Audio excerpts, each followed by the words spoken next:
a leer una lectura vamos a Hechos 9:20.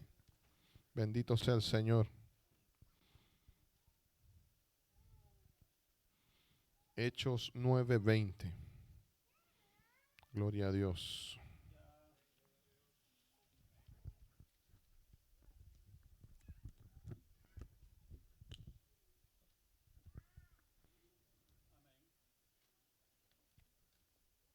Amén. Vamos a leer la palabra del Señor honrando al Padre, al Hijo y a su Santo Espíritu. Vamos a leer del 20 al 25. Dice la palabra del Señor: enseguida predicaba a Cristo en las sinagogas, diciendo que éste era el Hijo de Dios. Y todos los que le oían estaban atónitos y decaían. ¿No es este el que asolaba Jerusalén a los que invocaban a este nombre? Y a esos vino para llevarlos presos ante los principales sacerdotes. Pero Saulo mucho más se esforzaba y confundía a los judíos que moraban en Damasco, demostrando que Jesús era Cristo. Pasados muchos días, los judíos resolvieron en consejo matarle. Pero sus asechanzas llegaron a conocimiento de Saulo, y ellos guardaban las puertas de día y de noche para matarle. Entonces los discípulos, tomándole de noche, le bajaron por el muro, descolgándole en una canasta. Amén. Vamos a orar para que sea el Señor y su Santo Espíritu tomando el control. Amén.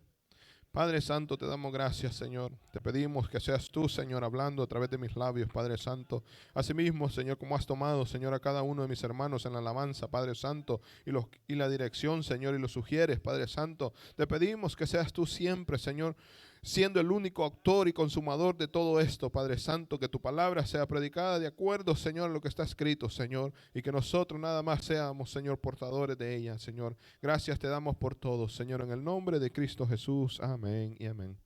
Hermanos, pueden sentarse, que el Señor les bendiga. Que les bendiga mucho, porque sabemos que el Señor ha hecho gran diferencia en nosotros. Amén. Aquí, si ustedes notaron, la palabra del Señor que acabamos de leer habla de Pablo, pero lo describe como Saulo. Describiéndolo porque antes que él conociera al Señor, como ustedes saben, él perseguía a la iglesia. Es como un cambio de vida, así como nosotros hemos tenido un cambio cuando conocemos a Cristo, ¿verdad?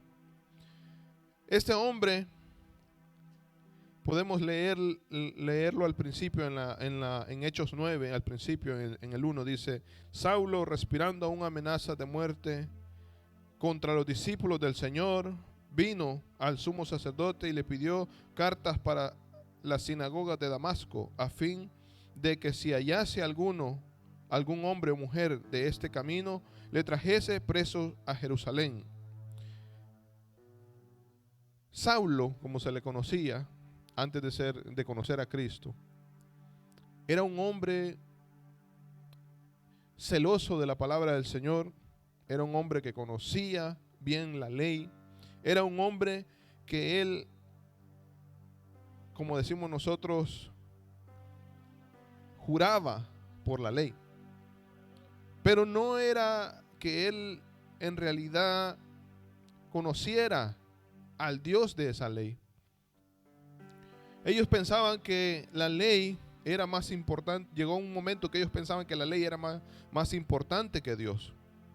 Cumplir todos los mandamientos que estaban ahí, cumplir toda la ley de Moisés, que Moisés había dado los estatutos, era más importante que cumplir la misma ley del Señor, como los 10 mandamientos. Entonces, este hombre, a través de la historia, él nació, si ponemos en contexto un mapa, al sur de Turquía. Nació en un lugar griego, hablaba el griego y hablaba el arameo. Y él decidió, era de la tribu de Benjamín, y él decidió conocer más de la ley, y yéndose hasta Jerusalén para conocer más detenidamente de sus ancestros, se fue y buscó como un erudito de la palabra en ese tiempo, un erudito de la ley. Se fue como a una universidad, digamos, a buscar lo mejor de lo mejor para conocer en sí la ley a profundidad, de dónde venía, sus raíces, y se fue metiendo a lo más profundo. Dice que encontró un hombre, Gamaliel, que él le enseñó todo acerca de la ley,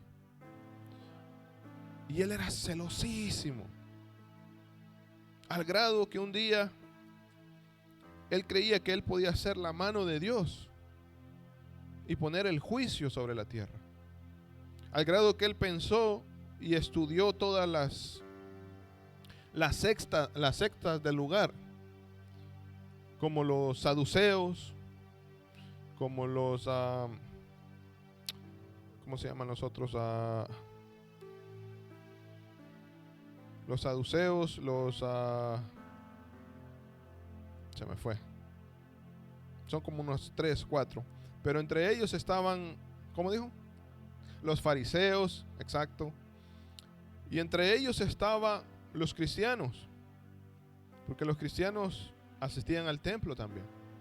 Pero él empezó a ver a cada uno de ellos, él empezó a estudiar a cada uno, y solo una de esas sectas que él llamaba, que eran los cristianos, creían en un Dios que había muerto en un madero, y según la ley era maldito aquel que moría en esa cruz.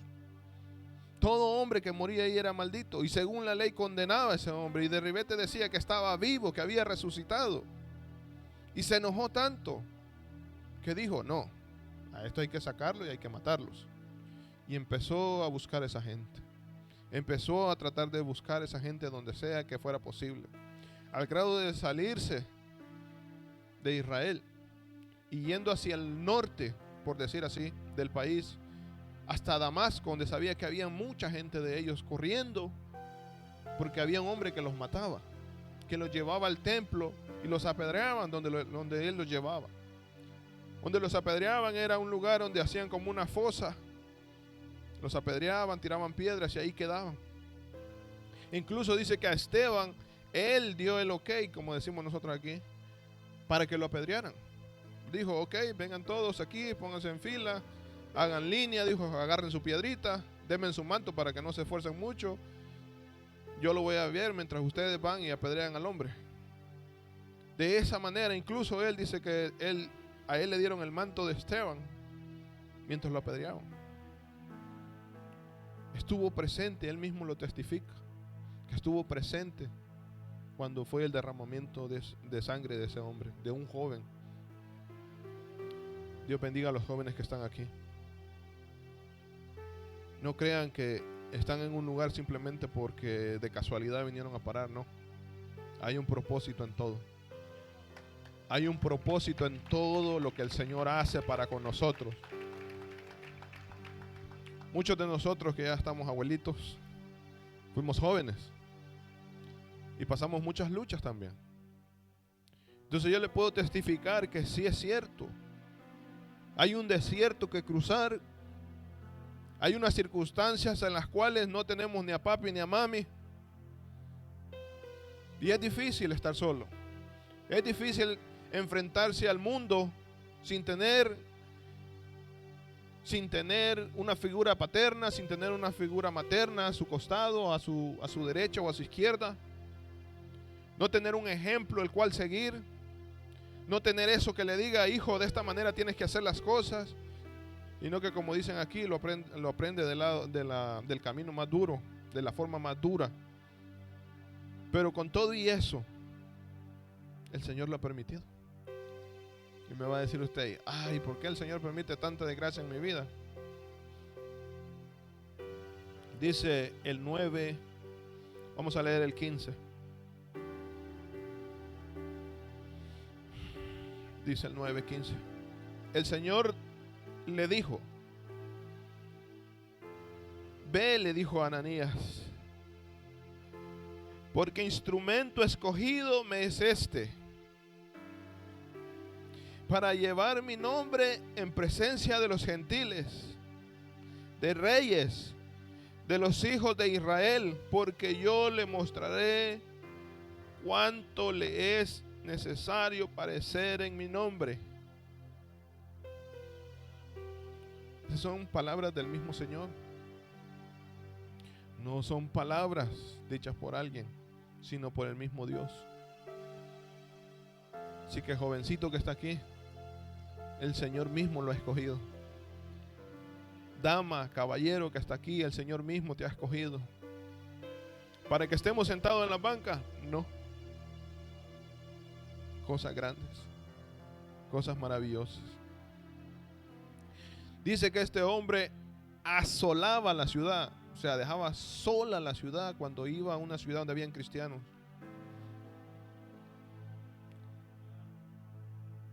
Dice el 20, enseguida predicaba a Cristo, dice, recién se había convertido. Rapidito empezó a predicar, diciendo, este es el Hijo de Dios. Y todos los que lo oían estaban atónitos, dice, así como, bueno, y este ha tenido un cambio. Así como tenemos cambios nosotros. ¿Verdad que tenemos cambios? ¿Verdad que tenemos frutos? Y si no lo tenemos, hay algo malo en nosotros. Y todos los que le oían quedaban atónitos, dice. Y decían, ¿no es este el que asolaba a Jerusalén? Dice. Sacó a todos de Jerusalén. Los que creían en Cristo andaban escondidos. Como cuando dice que va a venir migración por aquí y todo aquel que no tiene papeles, alábele, incluyéndome a mí. Mojarra me dijo un día alguien y yo me le quedaba viendo así enojado. Pero después entendí que no es malo que uno sea así. ¿Por qué? ¿Por qué se va a enojar o uno se va a poner triste? Saber que con doble esfuerzo está aquí. Los que han venido con visa o que tienen papeles, gloria al Señor. Pero el suyo es doble esfuerzo. Alégrese.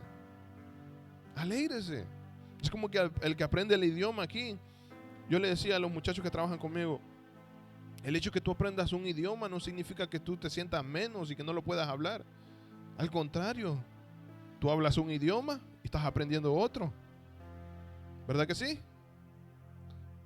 Mucha gente a veces les cuesta hablar el idioma propio, mucho menos otro. Pero uno, aunque sea hello y la number one en el McDonald's, por lo menos esa pide. O nos equivocamos de McDonald's en Burger King, aleluya. Él causó sufrimiento a mucha gente. ¿Sabe? Cuando nosotros no hemos llegado a Cristo, nosotros creemos que vivimos una vida cool, como decimos, una vida chévere.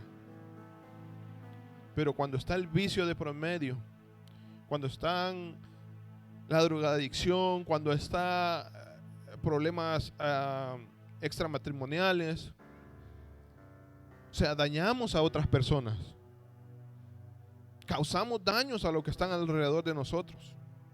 Cuando somos jóvenes rebeldes, me acuerdo que donde yo vivía con un tío, cuando nosotros nos portábamos mal, yo decía, me siento mal porque aparte de que estoy de posada, les causo problemas. Y mi primo, él tomaba mucho, empezaba a ir a las discotecas. Incluso no pagó su universidad. Él iba a la universidad, no me deja mentir aquí mi primo Luis, que está aquí presente. Señor le bendiga. Por cierto, es papá, dele un aplauso. Ya es papá, aleluya. Por segunda vez. Y causaba tanto dolor. Hay veces yo bajaba, me iba a jugar a la cancha en la mañana y encontraba a mi tío a buena mañana. Ya tenía que una hora ahí quizás metido. A veces orándole al Señor que cambiara a su hijo. No sabemos cuántas lágrimas hacemos que nuestros padres, familiares, amigos que nos aman, incluso el pastor, aunque usted no crea, me imagino que en sus oraciones estamos todos, porque ese prácticamente es la obligación que le exige la palabra de Dios a él. Y nosotros como líderes también, nosotros como hermanos también, porque de eso se trata esto, ser unánimes en lo que hacemos. ¿Cuántas lágrimas por un hermano que se aparta? ¿Cuántas lágrimas por un hijo que no está en el camino correcto?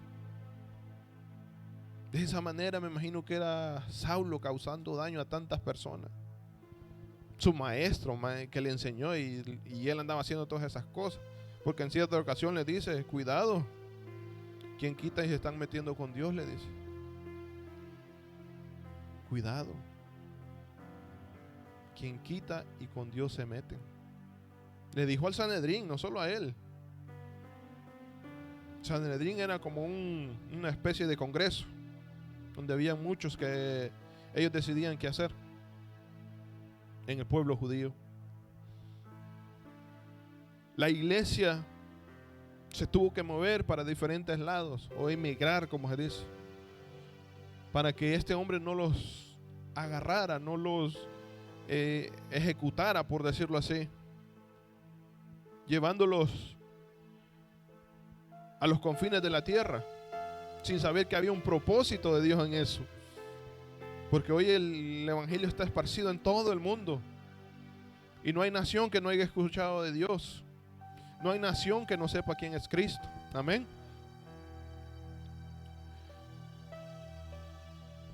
Empezamos a ver la vida de otra forma cuando nosotros pensamos, tal vez como en la forma que pensaba Saulo, de que él era mejor, que lo que él creía era mejor. Muchas veces nosotros, cuando venimos de nuestros países, somos algo celosos, recién venidos, porque creemos que lo de Salvador es mejor que lo de otro país, que creemos que lo de Guatemala es mejor lo que de otro país, que Centroamérica es mejor que Sudamérica, o que los argentinos se creen los gringos de toda América. Porque las personas tienden, cuando no hay conocimiento de Dios, tienden a que yo soy mejor que el otro. Y cuando la otra persona lo empiezo a ver como un enemigo, lo empiezo a ver como alguien que me puede causar daño, yo me pongo en plan defensa y lo quiero destruir. Eso hizo Pablo. Eso hizo Saulo. Eso dijo, estos los tengo que quitar del camino. Porque creía que la ley se tenía que respetar. Y no estaba equivocado, ¿verdad que no estaba equivocado? Porque la ley hay que respetarla. Pero él lo estaba haciendo de una forma humana, de una forma en la cual el yo estaba presente, de una forma en la cual los conceptos que yo tengo como cristiano son los que valen más. Muchas veces nosotros apuntamos con el dedo a aquel que ha fallado en algo, sin saber que Dios nos ha perdonado más cada día, sin saber que Dios nos ha perdonado todas nuestras iniquidades y aún, sin fin. Y por ver un pecado pequeño en el otro, lo apuntamos con el dedo. Decía alguien, apuntás con este dedo, pero 3 están para donde ti. Y es cierto, yo me ponía a pensar, nosotros somos, al que más se le perdona, piensa que es el que tiene que más juzgar. Y es al contrario, el que tiene que ser más perdonador, porque a muchos se le ha perdonado, dice la palabra. Cuando una persona piensa de una forma binaria, o sea que solo lo que yo pienso está bien, que solo existe el usted o solo existe el yo. Un ejemplo, así como en el fútbol, mi equipo es el mejor, dice la gente. El Barcelona es mejor que el Madrid, y los del Madrid dicen que es mejor del Barcelona, y ninguno están de acuerdo, porque un día gana, un día pierde. Pero usted con Cristo va que nunca pierde, o pierde. Con Cristo ganamos. Con Cristo ganamos, hermano, con Cristo ganamos. Como le dije, vemos a la otra persona como un peligro. ¿De dónde podemos ver eso? Lo vemos en la Biblia con Caín y Abel. Los dos llevaron una ofrenda delante del Señor. Uno de vegetales y el otro llevó un becerro hermoso. Con la diferencia que uno llevó lo mejor que tenía y el otro llevó lo que le sobraba. Cuando estaban delante del Señor, el Señor se agradó más de la ofrenda de Abel. Y Caín dijo, no, este es un estorbo para mí. Tengo que quitarlo del camino. Él pensó que tal vez de esa manera podía él agradar al Señor con sus ofrendas, quitando al otro que daba lo mejor y él iba a llevar las obras, pero aún así él creía que iba a agradar a Dios y le quita la vida y lo esconde. Y el Señor le dice, ¿qué has hecho? La sangre de tu hermano gime. Nosotros creemos que yo soy mejor. A lo largo de la historia han surgido gentes que creen que es lo mismo. En la guerra en mi país, en El Salvador, unos creían que eran mejor que los otros, al final ninguno era bueno. Hitler, China, Bosnia, Europa entera, la Primera Guerra Mundial, la Segunda Guerra Mundial, todo tiene eso, que yo soy mejor que aquel, que yo tengo sangre azul, decían los alemanes, solo porque le miraban las líneas verdes así de la mano cuando no le daba mucho el sol. Porque eso creemos nosotros, que somos mejor que los demás. Y no es así, hermano. Somos iguales ante los ojos del Señor.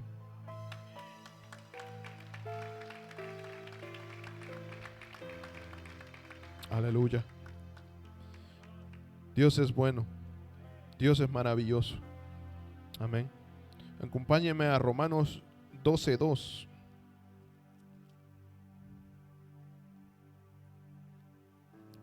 Romanos 12:2.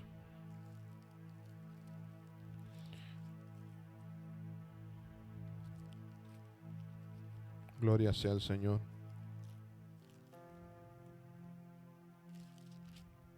12:2. Y dice la palabra: no os conforméis a este siglo, sino transformaos por medio de la renovación de vuestro entendimiento, para que comprobéis cuál sea la voluntad de Dios, agradable y perfecta. La transformación de Pablo al conocer a Cristo fue esa: una renovación de su mente, una renovación de su corazón.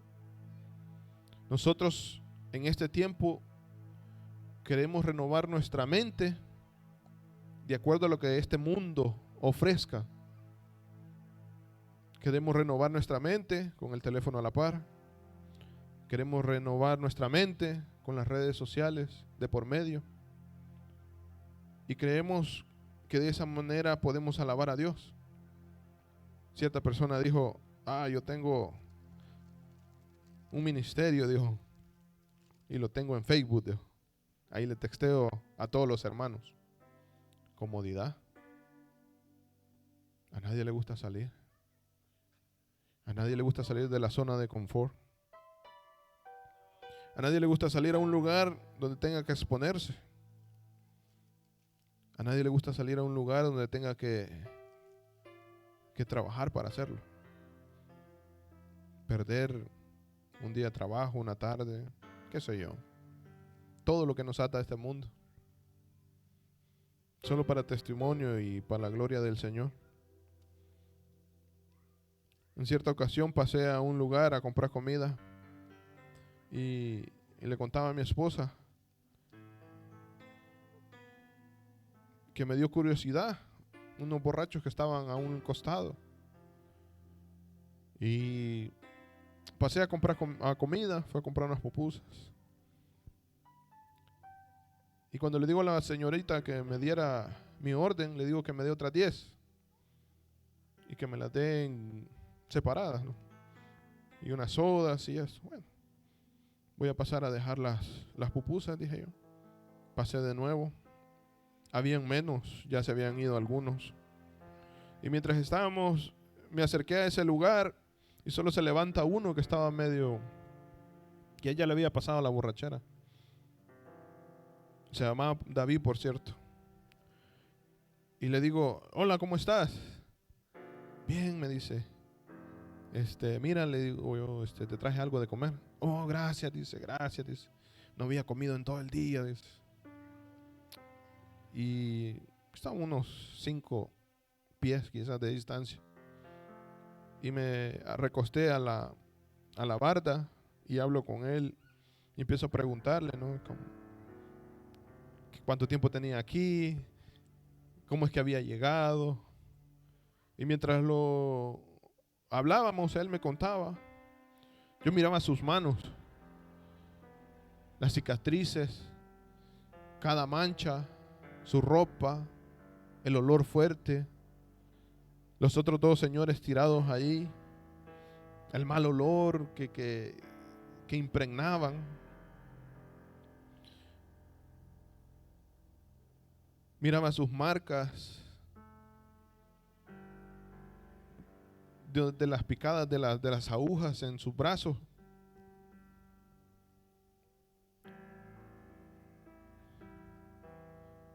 Y solo me acordaba de mi mamá. Ella es cristiana, gloria a Dios, ya les he contado. Como ella, hay veces, yo en un petate, en un cuarto. ¿Saben qué es petate, va? ¿Saben qué es petate? No, ya le olvidó. Miraba a mi mamá así en el fondo, después de drogarse, después de oler pega, una bolsita solo la inflaba. Y había una imagen así de Jesús en la pared. No sé si la han visto, una que tiene las manos así, solo se queda viendo. Y yo decía, esa imagen, ojalá la mire, decía yo. Creo que la está viendo, decía. No sé si a mí me había hecho también, ya me había pegado lo que mi mamá estaba hueliendo, pero ya eso decía. Pero en lo más profundo de mi corazón, yo esperaba que un día ella la cambiara, que encontrara un camino. Mi mamá era joven, qué sé yo, yo que tenía unos 6, 7 años, ella tenía unos 22 años, 22, 23 años. Era joven, tenía mucho camino por delante. Y mientras miraba yo a este joven, todo ahí desordenado, todo, solo decía yo, así paga el pecado. Eso paga en nuestras vidas cuando agarramos un vicio, cuando agarramos cosas que a nosotros nos hacen daño, creyendo que nos divertimos, creyendo que podemos hacer las cosas a escondidas de nuestros padres o a escondidas de nuestros familiares, a escondidas del pastor incluso, sin saber que hay un Dios ahí arriba que nos ve. Él conoce lo que somos. Él sabe cómo sufrimos. Él sabe cómo nosotros pasamos el día a día, las circunstancias que cada quien pasa. Ese joven me dejó una enseñanza, que muchas veces nosotros, él dice que se fue, lo deportaron, pero siguió su mala vida en el país, era de El Salvador. Y volvió a regresar y volvió en lo mismo. Imagínense si Pablo hubiera regresado a hacer lo mismo después de haber creído en Cristo. Todas esas maravillas que él cuenta en las siguientes cartas que él escribió a todas las iglesias. Él fundó muchas iglesias en todo lo largo de Asia Menor. Las iglesias de las cuales también aquí en la Biblia están escritas. Él hizo cosas maravillosas. Las enseñanzas que están aquí. Lo que usted está haciendo ahora, hermano, escuchando la palabra de Dios, no viendo o simplemente escucharme a mí, sino escuchando la voz del Señor, sino escuchando que el Señor le habla, que el Señor quiere doctrinar su vida, que el Señor quiere que usted sea mejor, que usted busque de Él, que sienta su presencia, que usted entregue su vida completamente a Él. Saulo iba un día, dice, camino a Damasco. Dice que de repente una luz, dice, resplandeciente, lo dejó ciego, lo tiró al suelo. Dice que este hombre no miraba. Físicamente no miraba, pero espiritualmente él miraba una luz brillante como la luz del sol. Era Cristo. Y yo le aseguro que usted ha visto esa luz. Usted ha recibido ese cambio en su vida. Usted ha recibido ese cambio en su corazón. Pero muchas veces nosotros nos cegamos porque no queremos dejar el pasado. Nos cegamos porque no queremos cambiar lo que somos. Nos cegamos porque nosotros traemos, como a los prisioneros antes les ponían una cadena y una bola así pesada, y la venimos arrastrando y nos gusta llevarla ahí con nosotros. Cuando el Señor dice que ya rompió esas cadenas y dice que ya las dejemos.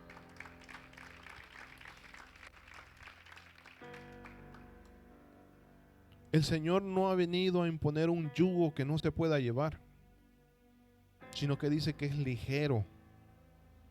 No dice que no nos dejemos mandar por Él. Hay veces nosotros hacemos para allá y para acá, no queremos. Pero tenemos que dejar que Él guíe nuestro camino, porque no nos mandamos nosotros. Dice Pablo que Él le oró, dice, 3 veces le oró para que le quitara un aguijón. Pero al final se dejó mandar por el Señor. Bástate mi gracia, le dijo. Basta que así como yo te tengo. Basta que tú sigas mi camino. Porque era un instrumento perfecto que Él había escogido. Usted es un instrumento perfecto en las manos del Señor. Dice que en el barro que Él hace, dice, lo mete con fuego, en fuego, para perfeccionar lo que en nosotros hay erróneo. Esas imperfecciones, esas cosas que no le agradan al Señor, nosotros tenemos que deshacernos de ellas. Yo soy el primero. No le digo que yo soy perfecto. No, yo tengo muchas imperfecciones. Tal vez a un hermano no le agrada lo que soy, pero estoy luchando también por eso. Todos luchamos con eso, porque no somos perfectos. Y debemos perdonarnos unos con otros lo que somos. Seguir adelante, luchar juntos, sacar esta obra adelante, porque esto no se trata de uno. No se trata si yo sé, si él conoce, si él sabe, si lee o no lee. No, se trata del evangelio del Señor. Creo que todos podemos, hermanos. Pablo hizo algo maravilloso. Él discipuló a muchos. Así como los apóstoles, ellos también discipularon a muchos, así Él también. Y nos toca a nosotros. Nos toca a nosotros hacer eso también. Discipular. Amén. Quiero ver si los hermanos de la alabanza me acompañan con una alabanza de adoración para poder terminar. Amén. Póngase de pie.